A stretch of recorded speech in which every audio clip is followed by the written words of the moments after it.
Hi there, friends. I've noticed over the years that there's one mushroom that gets misidentified more than any other. Do you have a guess as to what that mushroom is? Oh, you want some hints? Okay. Well, this mushroom is found all over the world. It can be found at any time of the year. It's a polypore mushroom, known for its bands of color on top.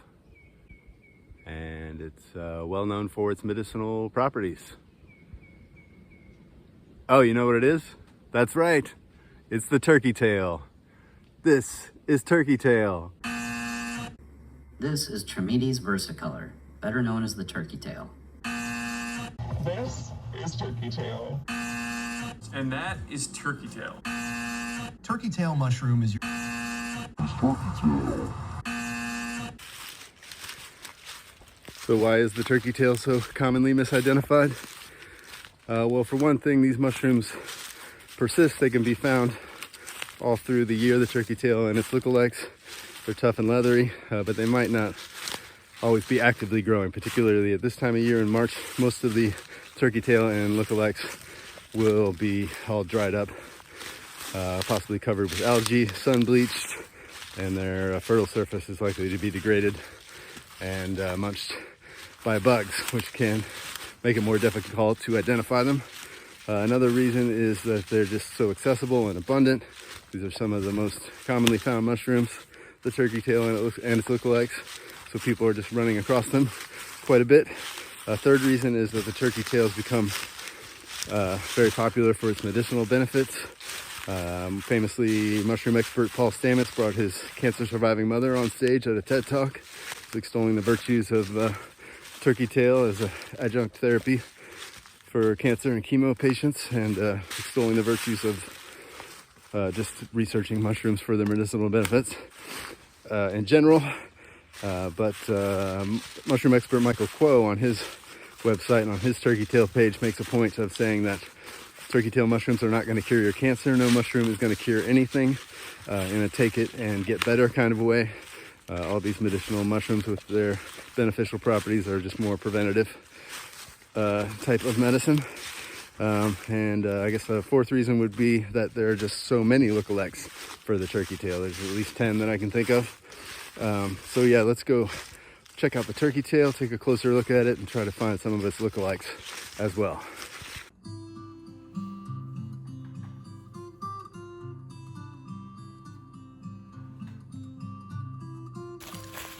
Okay, so here's our real deal turkey tail mushrooms right here. You can see those bands of color. They can form kind of rosettes, round shapes on top. And on the side, they can kind of fuse together in a line and form a big long blade-like structure. But you're not gonna see this kind of slate blue, grayish blue color on any of the other lookalikes. So that's a good indicator. Looks like the squirrels have been munching on these. Maybe they're wise to the benefits of this mushroom. One thing about the turkey tail is when it gets wet, it's going to lose all this blue color and just become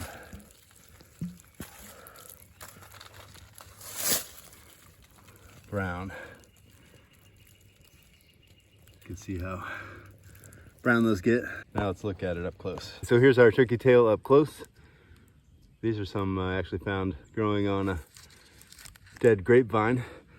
But there should be a white leading edge and a white undersurface, and about 3 to 8 pores per millimeter. Very small pores, barely visible to the human eye. But yeah, at this point, at this time of year, you can see these are kind of covered in algae getting green.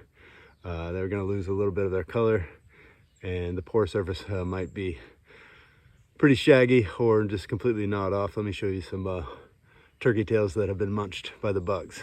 This is where people get confused, because after they've been actively growing, the bugs come in and they start munching on the fertile surface. So it will look like it doesn't have a fertile surface if all the pores have been gnawed off. And then this one has been so munched by the bugs and pitted that it looks like it might have a tooth surface, which can make it look like the violet tooth polypore. So why is the turkey tail so medicinally beneficial? Antiviral, antifungal, and antibacterial, probably because it exists on so many different substrates, over 70 different types of wood, and even grapevines. That's a lot of different environments to live in. You'll be exposed to a lot of different pathogens that you'll have to fight. The turkey tail is just an amazing generalist, so that's why it is full of beneficial compounds. If we tear it in half, you can just barely see that this has two layers, the pore layer and the top surface, and it will be white inside when you tear it in half.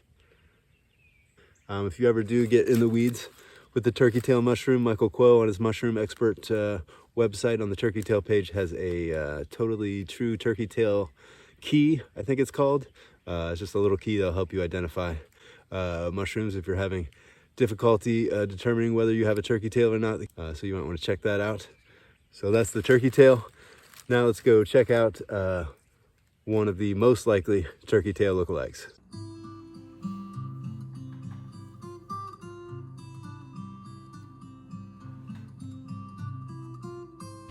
So here's a tree completely covered in the violet tooth polypore. This is the most common turkey tail lookalike, at least in these parts. It's kind of the first fungus to move into a lot of trees.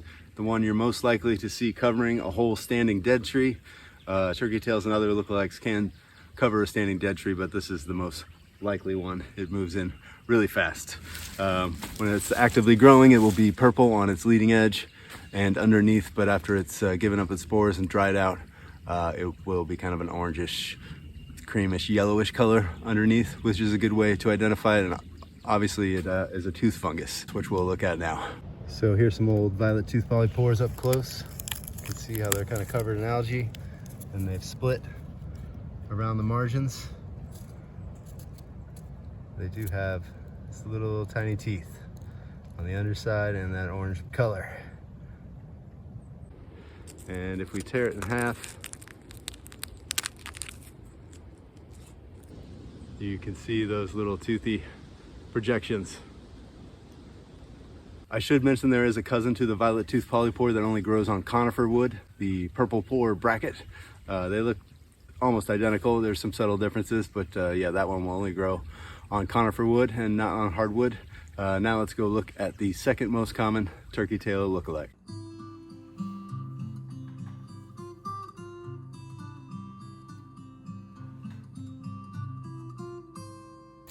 So here, a little bit further down our same log,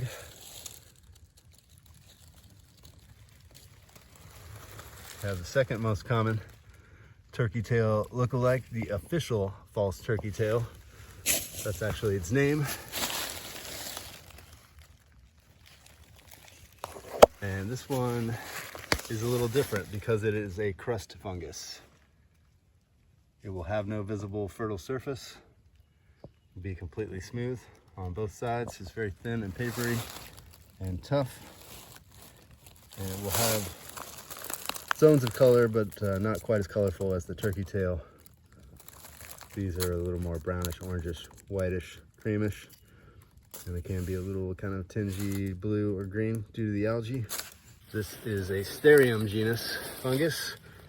It's a crust fungus formerly called Stereum austrea. Austria for its oyster shell shapes. It was shown to be genetically distinct in North America from the Stereum austrea in Europe, so the new name is Stereum fasciatum. All right, so here is our false turkey tail, official false turkey tail, up close. Got some banded zones there, and very smooth undersurface. Might have a few bumps, but it's really kind of papery smooth. No visible pores, no teeth. It is a fertile surface. That is where the spores come out, but nothing really to see there. If we rip it in half, you can barely see the indication of a couple different layers there, but it is very thin and papery. So that's that one. Let's move on and see if we can find any more turkey tail lookalikes.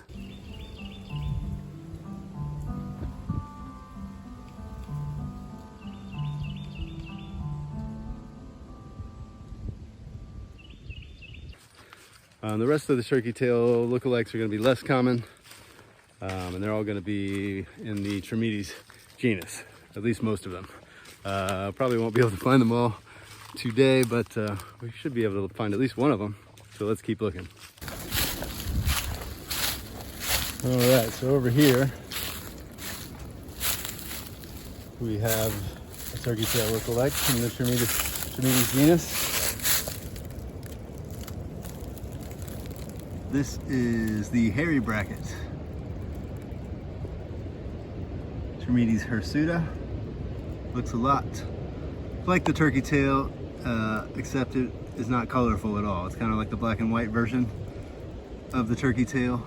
Grays, whites, and creams. And it's also a bit bigger and stouter than your typical turkey tail. Let's look at it up close.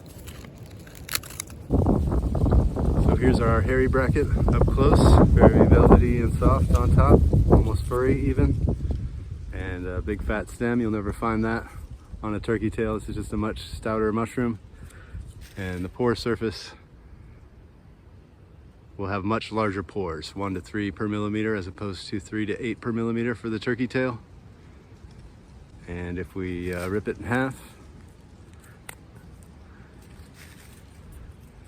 you can see just how much thicker that is. But it does resemble a turkey tail quite a bit. Just a little bigger and not very colorful. There's a number of these lookalikes in the genus Trametes. The hairy bracket being one. Another one is Trametes ochracea. That's kind of like a yellower one. There's Trametes villosa, which is kind of a grayish one that grows on eastern red cedar a lot. And there's Trametes pubescens, which is kind of a cream color, a little bigger than the turkey tail, and doesn't have any other colors and can grow in big groups. And there's one more which I think we can probably find on our way back. So let's go look for that last turkey tail lookalike. So here's another turkey tail lookalike. This one is less common and more easy to differentiate from the turkey tail, as it is the gilled polypore. It has gills and not pores. It's usually larger than the turkey tail, and when it is actively growing, it has nice orange colors in the bands of color. And this also may have some of the similar health benefits and compounds that the turkey tail mushroom also has.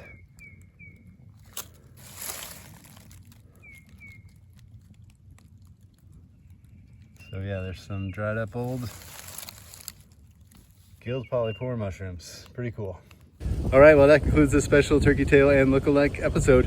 Hope you enjoyed it, got something out of it. I'll see you next time on Mushroom Journeys.